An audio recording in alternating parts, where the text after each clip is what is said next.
Welcome to the DPS Endless Wave Proving Grounds Guide. This guide is part 2 of a 4-part series. In this section, we're going to talk about kill order and strategy for each particular wave. I do not presume to have the best kill order or strategy for each wave. What I can tell you, and you can see, is that the order and the strategies worked, at least to get through wave 30. Wave 1 includes 3 Amber Weavers and some bunnies in the middle. Having 3 Amber Weavers cast globules just seems to be way too much to me to deal with. So to solve that problem, what I did was crowd control one of the Amber Weavers, then DPS the bunnies in the middle, and then finally finish off each Amber Weaver. Preferably, I would start with the Amber Weaver that was crowd controlled. Now's a good time to talk about the Amber mechanic. When the Amber Weavers cast their globule, the globule moves around until it hits an NPC or hits you. When an NPC gets hit by the globule, they are encased in amber and they will take 50% more damage. Now the knee-jerk reaction would be, well, since we get a damage buff from an NPC being in amber, let's put the Amber Weavers in the last of the kill order. That certainly sounds good initially, but the practical reality is that it takes time to move and kite around the amber globules. If you're moving, you're not doing DPS. So there's a trade-off between the benefit of an NPC being in amber and the time it takes to move around to negotiate that mechanic. I do not have a hard and fast rule that the Amber Weaver has to be the last in the kill order. I look at the Amber mechanic as another tool that you want to maximize in the wave strategy, but a rule that would put the Amber Weaver as the last in the kill order creates all sorts of DPS problems with the movement requirements. This is wave 2. The strategy is pretty straightforward. You cast Storm or Fire on the 2 Mogus, DPS the Mystic. Around the time the Mystic goes down, the Banshee will spawn in the middle, DPS that, then finish off the Amber Weaver. Here is wave 3. To start off the event, use Lake Sweep, Tiger Eye Brew, cast the G91 Land Shark, target a Banana Tosser and put Storm or Fire on that, then target the second Banana Tosser, then chase him down, kill him. Once he goes down, then you can finish off the second Banana Tosser, then start on the bunnies in the middle. The impression I get is that this particular wave with all the bunnies spread out, it's a big AoE area that's really hard to deal with. One technique that I used in my attempts was to use the G91 Land Shark, which is a AoE attack that you can buy on the auction house. And it does do a lot of damage to begin with on this event. I don't have much in the way of alternative strategies on this wave.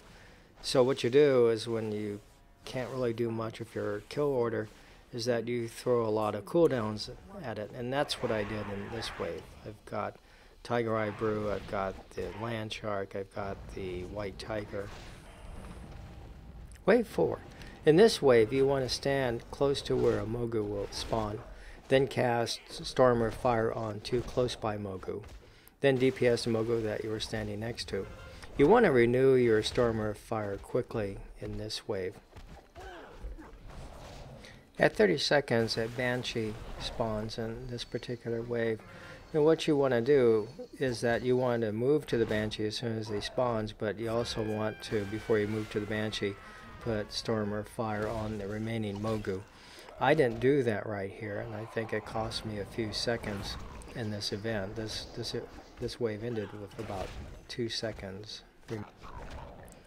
I used the Touch of Death ability on the Banshee, which helps with the DPS.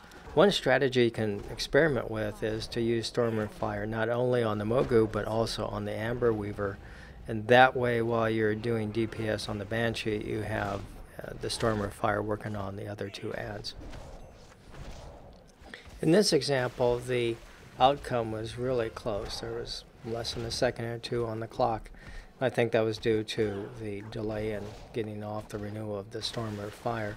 But keep in mind that if you have a wave that's close, that doesn't mean that the other waves are going to be just as difficult. This seems to be a very common occurrence in proving grounds to finish the wave with 1 or 2 seconds remaining on the clock. This is wave 5. The strategy that I use for this wave is to cast Storm Earth Fire on the Banana Tosser, DPS the Mystic. Towards the middle of the event, around 30 seconds, there's going to be a Banshee, DPS that down, and then DPS the boss for the remaining, and then at 20 seconds you would use all your cooldowns. The strategy that I used requires you move in a circle to kill the Mystic, so you have to be constantly moving and casting. Another strategy would be to chase after the Banana Tosser, DPS him, and then put Storm Earth Fire on the Mystic. The disadvantage of that strategy would be that the Mystic would be able to heal the Banana Tosser, and that may take a little bit more time than the first strategy. However, there is a lot of latitude in getting the first adds down. They seem to go down pretty easily, and there seems to be room there, so you may want to try that strategy. I started to get curious about that alternate strategy that I was just talking about, so I stopped the recording process on this video and logged into WoW and did wave 5 with that new strategy. And this is the video of that other strategy.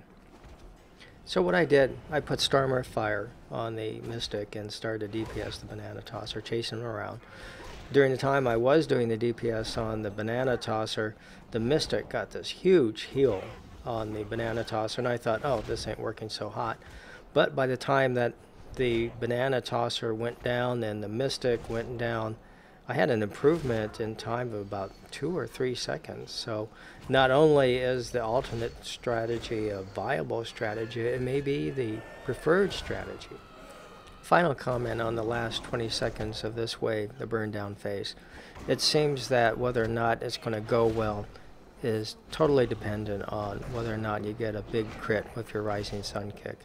You get 2 of those in a 20-second period. So if it goes well, it's probably because you got a big crit on the Rising Sun. This is wave 6 with 2 Mystics and a bunch of vermin in the middle. I put SCF or Storm Earth Fire on one Mystic and DPS the other. Interrupt the heals. In this wave I tried an alternate strategy where I would DPS the vermin in the middle. It didn't work well. The Mystics would heal the vermin. I couldn't get them down fast enough, so I think this is the preferred strategy, is just to focus on the Mystics. I don't use a lot of cooldowns in this wave. I'm not using the trinkets. I do try to be mindful of the Tiger Eye Brew and try to maximize that use in the first phase, getting down the Mystics. The vermin in this wave are grouped together so you can hit them easily with the Land Shark without having to do a lot of movement around. If you're having trouble getting the bunnies down, something you can experiment with is the use of the G91 Land Shark ability. This is wave 7. My approach here was to put Storm Earth Fire on one of the Banana Tossers, put a Storm Earth Fire on a nearby Amber Weaver, and then to DPS the second Amber Weaver that's on the other side of the arena. After the Amber Weaver target is down, then I would work on the Mogu in the middle. After that target goes down, I would put Storm Earth Fire on one of the 2 remaining Mogu and then just DPS them down. This wave, along with wave 7, gives you a lot of opportunities for changing the kill order and experimenting with that. The waves where they put in an Amber Weaver and a Banana Tosser are pretty challenging. In this one, they actually add another Amber Weaver to really make it even more challenging. Because of that, I'm using a lot of cooldowns. I'm using the White Tiger, trinkets. Here's an alternate strategy you might think about. What I did here was put Storm Earth Fire on 2 Mogu, then I would chase down the Banana Tosser and DPS him. As you can see, there's a lot of Amber Globules running around. I tried to roll through one, got stuck, had to use my escape ability. The White Tiger seems to really do well. He can move around and not get stuck in the Amber Globules. but it really is chaotic. I spent a lot of time moving around, avoiding the globules where I could be DPSing. You also have to be careful not to accidentally run over the berserking buffs that are on the floor. I did a huge amount of running around in this wave attempt. I think that with some luck on how the amber globules hit the NPCs, you may be able to get some really good times on here. This wave ended up pretty much the same as the other strategy, so I really don't have a preference one way or the other. This is wave 8. We start off with putting Storm, Earth, and Fire on the 2 Slayers and then start DPSing the Mystic in the middle. This opening is not a lot to it, pretty straightforward. What gets exciting is when the Banshees start appearing. What the developers did with the Banshee mechanic, especially when the next 2 Banshees come up, is create a cooldown requirement where not only do you have the timer for the wave of 60 seconds, you've got 2 Banshees coming up, both each that have a timer, so you have 3 timer events going down that could cause the event to fail. I like to use the Touch of Death ability on the final Banshee in this wave, and also I'm using both trinkets. This is wave 9. What I did here was put Storm Earth Fire on a Amber Weaver, Storm Earth Fire on a Monkey, and then I would DPS a nearby Slayer. And whenever possible, I would use the globules to encase the NPC and use that as the bonus buff or the damage.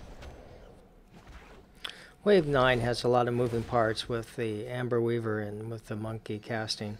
There's a lot of different ways to do it. I never was comfortable with this particular approach. This is what I used to get to wave 30.